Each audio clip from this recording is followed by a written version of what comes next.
प्रिय मित्राणि नमस्कारः। अंबिकादत्तव्यासप्रणीतस्य शिवराजविजयस्य प्रथमं निश्वासम् अद्यारभ्य वयं पठामः। अस्मिन् प्रथमे पाठे अहं सन्दीप जोशी भवतां हार्दं स्वागतं व्याहरामि। अस्मिन् पाठे वयं गद्यस्य व्युत्पत्तिं, गद्यस्य भेदान्, गद्यस्य इतिहासं, गद्यसाहित्यस्य विषये पठामः।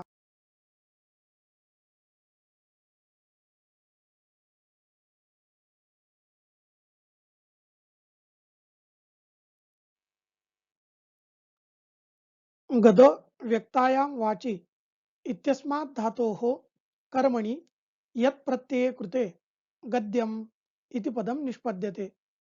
गद्यते सुव्यक्तं प्रतिपाद्यते इति व्युत्पत्त्या विशिष्टा रचना गद्यम् इति कथ्यते।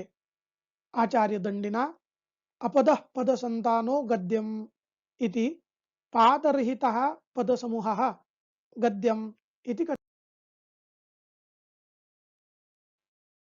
आचार्यवामनेन गद्यस्य त्रयः भेदाः उक्ताः: वृत्तगन्धि, चूर्णम्, उत्कलिकाप्रायञ्च इति। वृत्तगन्धि अर्थात् यत्र छन्दसः प्रतिभानं भवति, यथा पातालतालुतलवासिषु दानवेषु इत्यस्मिन् वसन्ततिलकावृत्तस्य भानं भवति। चूर्णं यस्मिन् गद्ये अदीर्घसमासानि ललितानि पदानि भवन्ति तच्चूर्णम् इति कथ्यते। यथा अभ्यासो हि कर्मणां कौशलमावहति इति। उत्कलिकाप्रायं यस्मिन् दीर्घसमासयुक्तानि उद्धतानि पदानि भवन्ति तत् उत्कलिकाप्रायम् इति कथ्यते। एतस्य उदाहरणानि कादम्बर्यादिषु द्रष्टुं शक्नुमः। आचार्यदण्डिना चतुर्थः भेदः अपि प्रतिपादितः मुक्तकम् इति। समासरहितं गद्यं मुक्तकम् इति उक्तम्। यथा गुरुर्वचसि पृथुरुरसि इत्यादि। गद्यस्य इतिहासः अत्यन्तं प्राचीनः अस्ति। प्राचीनगद्यस्य उदाहरणानि कृष्णयजुर्वेदस्य तैत्तिरीयसंहितायां दृश्यन्ते। ब्राह्मणग्रन्थाः गद्यात्मकाः एव दृश्यन्ते। उपनिषत्सु अपि बहुत्र गद्यशैली एव आश्रिता अस्ति। शास्त्रग्रन्थेषु व्याकरणमहाभाष्यं, शङ्कराचार्याणां भाष्यं, बहवः सूत्रग्रन्थाः गद्येषु एव उपनिबद्धाः सन्ति। जयन्तभट्टस्य न्यायमञ्जर्यां गद्यस्य सरलः प्रवाहः दृश्यते। लौकिकवाङ्मये लोककथामाध्यमेन गद्यकाव्यस्योद्भवः जातः दृश्यते। रुद्रदाम्नः शिलालेखे हरिशेणस्य प्रयागस्तम्भे अपि गद्यस्य प्राचीनानि उदाहरणानि दृश्यन्ते। गद्यकविषु सुबन्धुः एव प्रथमः कविः गण्यते। तस्य कालः षष्ठशताब्द्याः उत्तरकालः स्वीक्रियते।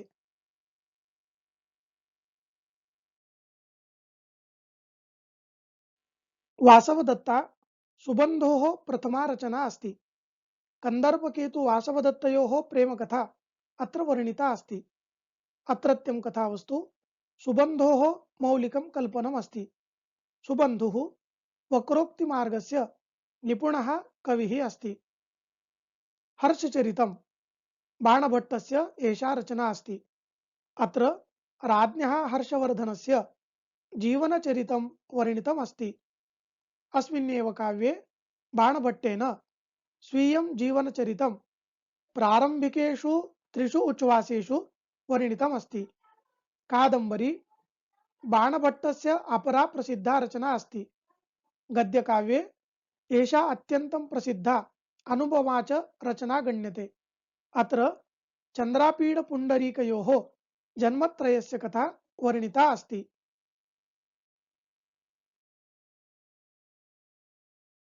अवंती सुंदरी कथा दण्डिनः रचना अस्ति। दण्डिनः पदलालित्यम् अस्मिन् काव्ये द्रष्टुं शक्यते। दण्डी महाकवेः भारवेः प्रपौत्रः आसीत्। दण्डिनः एव अपरा रचना अस्ति दशकुमारचरितम्। अस्मिन् काव्ये कुसुमपुरनगरस्य दशकुमाराणां चरितं ललितपदविन्यासपूर्वकं वर्णितम् अस्ति। बाणदण्डिनम् अनुसरन्तः परवर्तिनः कवयः अपि कतिपयानि शोभनानि गद्यकाव्यानि निर्मितवन्तः। तेषु धनपालस्य तिलकमञ्जरी, वादीपसिंहस्य गद्यचिन्तामणिः, वामनभट्टस्य वेमभूपालचरितं, विश्वेश्वरस्य मन्दारमञ्जरी इति एतानि प्रसिद्धानि सन्ति। आधुनिककविषु अम्बिकादत्तव्यासस्य शिवराजविजयः इति काव्यं प्रसिद्धम् अस्ति। अग्रिमपाठे वयं शिवराजविजयकाव्यस्य तत्कर्तुः च परिचयं प्राप्नुमः। धन्यवादः।